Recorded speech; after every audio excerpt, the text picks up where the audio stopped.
दोस्तों नमस्कार। मार्च 2020 में एक धमाका हुआ। सुप्रीम कोर्ट का एक निर्णय आया कि आर्किटेक्ट्स एक्ट के अनुसार आर्किटेक्ट्स का अधिकार सिर्फ आर्किटेक्ट टाइटल पर है।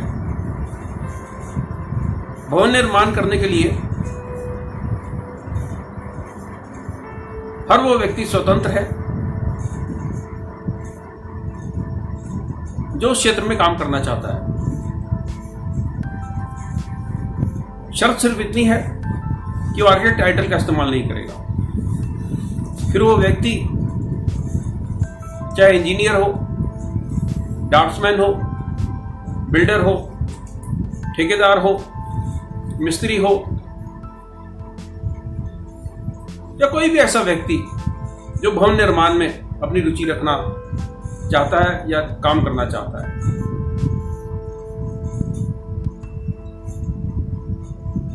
आर्किटेक्ट संप्रदाय में इस मामले पर भारी चिंता और रोष व्याप्त हो गया। बहुत से लोगों ने काउंसिल ऑफ आर्किटेक्चर को दोष देना शुरू कर दिया। बहुत से लोगों ने आर्किटेक्ट्स एक्ट जिन लोगों ने लिखा था, जिन लोगों ने उसको तैयार किया था, जो लोग आर्किटेक्ट्स एक्ट के कर्णधार थे, उन लोगों को कोसना शुरू कर दिया। कुछ लोगों ने इंडियन इंस्टीट्यूट ऑफ आर्किटेक्ट को कोसना शुरू कर दिया।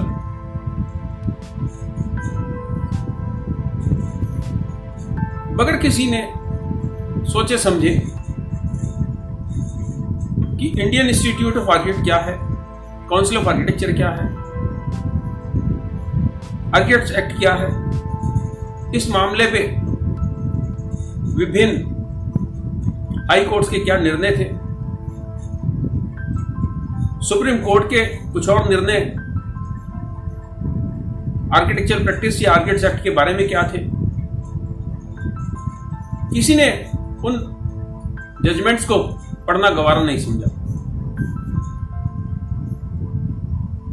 बहुत से व्यक्ति तो इतने विचलित थे, उन्होंने कहा काउंसिल ऑफ आर्किटेक्चर को भंग कर दो। जब काउंसिल ऑफ आर्किटेक्चर हमारे अधिकारों की रक्षा नहीं कर सकती तो हम उसको सालाना रिन्यूअल फीस क्यों दें। दोस्तों, इस चीज को समझना बहुत जरूरी है कि काउंसिल ऑफ आर्किटेक्चर का गठन क्यों हुआ, आर्किटेक्ट्स एक्ट क्यों बनाया गया, और इंडियन इंस्टीट्यूट ऑफ आर्किटेक्ट में कौन है, कौन इसके सदस्य हैं, क्या काम यह संस्था करती है। यह सारी जानकारी मैं आपको यहां पर नहीं देने वाला। ये सारी जानकारी इंटरनेट पे उपलब्ध है। इंडियन इंस्टीट्यूट ऑफ आर्किटेक्ट के 5 सदस्य काउंसिल ऑफ आर्किटेक्चर में चुनकर जाते हैं। 5 सदस्य आर्किटेक्चरल इंस्टीट्यूशन से चुनकर जाते हैं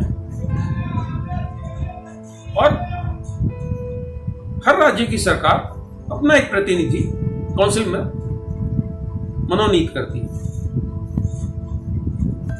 तो तकनीकी रूप से देखा जाए तो काउंसिल ऑफ आर्किटेक्चर में या तो सरकार के नुमाइंदे हैं या इंडियन इंस्टीट्यूट ऑफ आर्किटेक्ट के नुमाइंदे हैं या शिक्षण संस्थानों के नुमाइंदे हैं। इसके अलावा all India council of technical education का प्रतिनिधि उसमें रहता है। सरकार की तरफ से कुछ और प्रतिनिधि रहते हैं और ये सारे मिलके प्रेसिडेंट वाइस प्रेसिडेंट का चुनाव करते हैं, एग्जीक्यूटिव काउंसिल का चुनाव करते हैं और वो काउंसिल ऑफ आर्किटेक्चर की सारी गतिविधियों का कामकाज देखते हैं। लगभग 1 साल पहले एक कार्यक्रम में एक सज्जन से मेरी निगाह मिली तो दुआ सलाम हुई। वो हमारे इंडियन इंस्टीट्यूट ऑफ आर्किटेक्ट के प्रेसिडेंट दिव्य कुश साहब थे। मैं लंबे समय से इंडियन इंस्टीट्यूट ऑफ आर्किटेक्ट की कार्यशैली से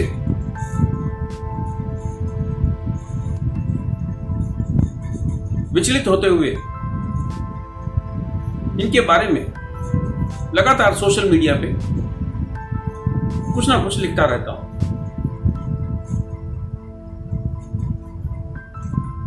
इंस्टीट्यूट के प्रेसिडेंट दिव्य कुश जी से तकरीबन 35-40 मिनट मेरी बातचीत हुई। उन्होंने अपने भावी कार्यक्रमों की रूपरेखा मेरे को बताई। अब तक जो काम उन्होंने किए उसके बारे में विस्तार से बताया। एक बहुत बढ़िया बात उन्होंने कही कि मैं आर्थिक रूप से संस्था को इतना सुदृढ़ बना दूंगा कि उसके जो धनराशि है उसके ब्याज से ही संस्था का सारा खर्चा चल जाएगा। बड़ा अच्छा लगा सुन के। लेकिन अगर आप शब्दों के मायाजाल से बाहर निकलें तो आपको पता चलेगा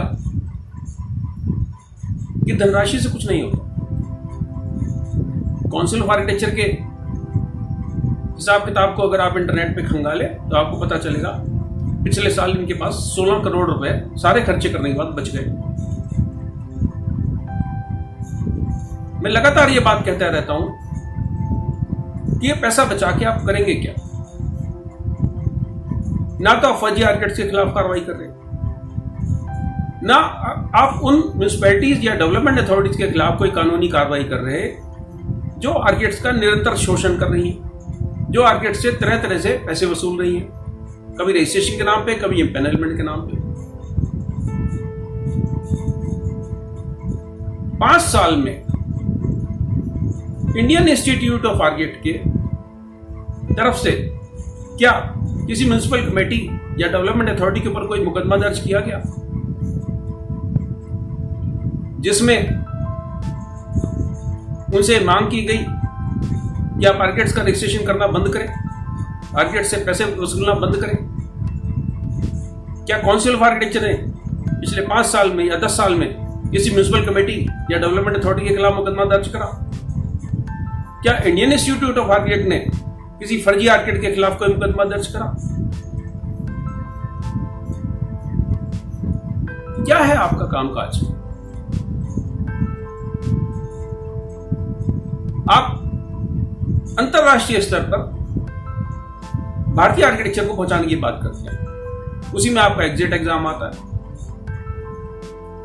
उसी में आप इस चीज की कल्पनाएं करते हैं कि कैसे स्मार्ट सिटी मिशन से अपने आप को जोड़ें। सस्टेनेबल आर्किटेक्चर की बात होती है, ईसीबीसी की बात होती है, कंटिन्यूअस एजुकेशन प्रोग्राम की बात होती है। ये जो 90,000 1 लाख आर्किटेक्ट्स डिग्री लेके बैठे हैं उनके अधिकारों की आप बात नहीं करते। क्यों? 5 साल से इंडियन इंस्टीट्यूट ऑफ आर्किटेक्ट के कोई चुनाव नहीं हुए। इंडियन इंस्टीट्यूट ऑफ आर्किटेक्ट के तरह तरह के चैप्टर्स बने हुए हैं, कोई नॉर्दर्न चैप्टर, कोई सदर्न चैप्टर, कोई महाराष्ट्र चैप्टर, कोई गुजरात चैप्टर, कोई वेस्ट बंगाल चैप्टर। क्या किसी चैप्टर के प्रेसिडेंट ने पिछले 5 साल में या हमारे आईआईए के प्रेसिडेंट ने पिछले 5 साल में अर्बन डेवलपमेंट मिनिस्टर से जाके मुलाकात करी, मानव संसाधन मंत्री से जाके मुलाकात करी? क्या आर्किटेक्ट्स के अधिकारों के लिए इन्होंने किसी बड़े अधिकारी से जाके मुलाकात करी? ये संस्थाएं हैं किस लिए? करीब 90,000 1 लाख आर्किटेक्ट में से 25 से 30,000 architects Indian institute of architect के मेंबर हैं। यानी लगभग 2/3 लोग अभी भी इस संस्था के सदस्य बनने में रुचि नहीं रखते। बात तरह तरह की वेबिनार्स में यह आती है कि हम आर्किटेक्चर के बारे में आम जनता को अवेयर कराएं, ताकि लोग भवन निर्माण के लिए आर्किटेक्ट्स के पास जाएं और उन लोगों के पास ना जाएं जो इस प्रकार की योग्यता नहीं रखते। एक शब्द का इस्तेमाल करते हैं, सेंसिटाइज करें। आप कैसे सेंसिटाइज करेंगे उनको? IIA के पदाधिकारी आर्किटेक्ट से ही जुड़े हुए नहीं है। क्यों? मुझे याद है, मैं एक संस्था का, धार्मिक संस्था का संरक्षक सदस्य हूं। उसमें 22 वाइस प्रेसिडेंट हैं। वो सारे वाइस प्रेसिडेंट एक दूसरे का नाम भी नहीं जानते। तो मैंने प्रधान से पूछा, ये 22 वाइस प्रेसिडेंट इस संस्था के आपने बना दिए, ये संस्था मंदिर भी चलाती है, स्कूल भी चलाती है, क्लिनिक भी चलाती है, और ये 22 के 22 वाइस प्रेसिडेंट मीटिंग्स तक में नहीं आते। तो प्रधान जी ने जवाब दिया, अशोक ये 22 प्रेसिडेंट बन के खुश हैं, मुझे भी पता है इन्होंने काम नहीं करना। तो क्या IIA के सदस्य भी सिर्फ अपने नाम के आगे प्रधान का दुमछल्ला लगा के खुश है? सारे देश के युवा आर्किटेक्ट्स इनकी तरफ देख रहे हैं, वो इनसे आशाएं रख रहे हैं, और इन 5 आर्किटेक्ट्स जो IIA में की तरफ से काउंसिल में अपना प्रतिनिधित्व करते हैं, इनमें से कल को कोई काउंसिल का प्रेसिडेंट भी बन सकता है। क्या ऐसा कारण है कि ये पदाधिकारी सिर्फ इसी बात से खुश हैं कि मैं IIA के फलाने चैप्टर का प्रेसिडेंट हूं, मैं फलाने चैप्टर का महामंत्री हूं, और अब तो इन्होंने सब सेंटर्स भी बना दिए, कोई सोनीपत का, कोई फरीदाबाद का, और इस तरीके से देश भर में, और उसकी एक खबर छप जाती है, IIA सोनीपत की तरफ से फलाने फलाने साहब को प्रधान और महामंत्री चुना गया।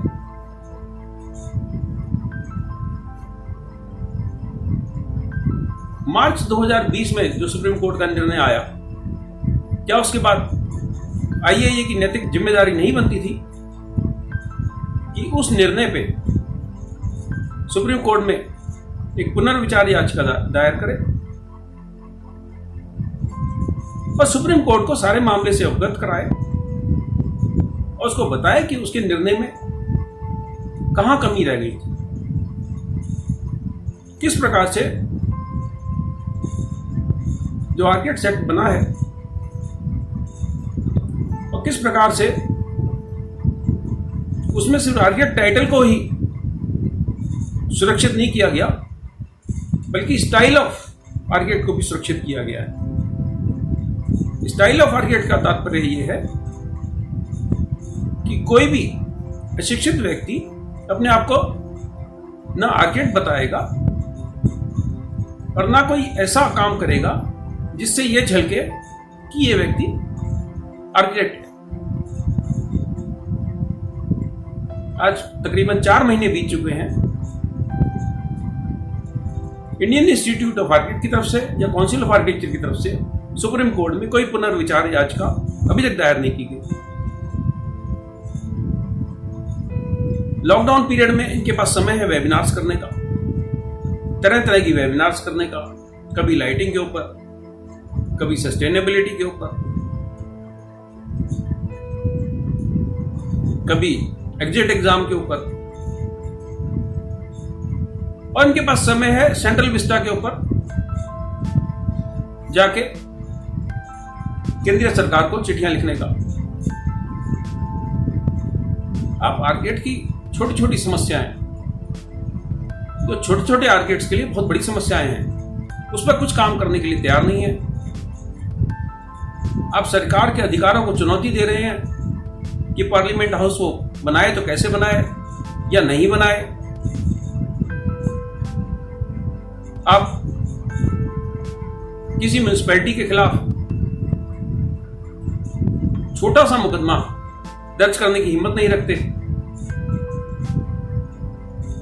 आप बात करते हैं कि हम भारतीय आर्किटेक्चर को अंतरराष्ट्रीय स्तर पर ले जाएंगे और हमारे आर्किटेक्ट्स को अमेरिका में या ब्रिटेन में काम करने में कठिनाई ना आए, इस वजह से हम उनका एक license to practice exam conduct करेंगे।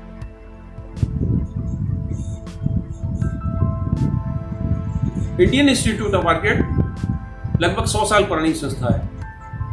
काउंसिल ऑफ आर्किटेक्चर से भी पहले इसका गठन हुआ था और आर्किटेक्ट्स एक्ट बनने में, आर्किटेक्ट्स एक्ट को लागू कराने में इस संस्था का एक जबरदस्त योगदान रहा है। और आज यह संस्था आर्किटेक्ट से दूर हो चली है। दोस्तों, इस पर विचार करें और सोचें कि सुप्रीम कोर्ट का जो निर्णय आया है, इसमें पुनर्विचार याचिका लगाने की जिम्मेदारी किसकी है? काउंसिल ऑफ आर्किटेक्चर की, इंडियन इंस्टीट्यूट ऑफ आर्किटेक्ट की, या अशोक गल जैसे किसी व्यक्ति की? नमस्कार।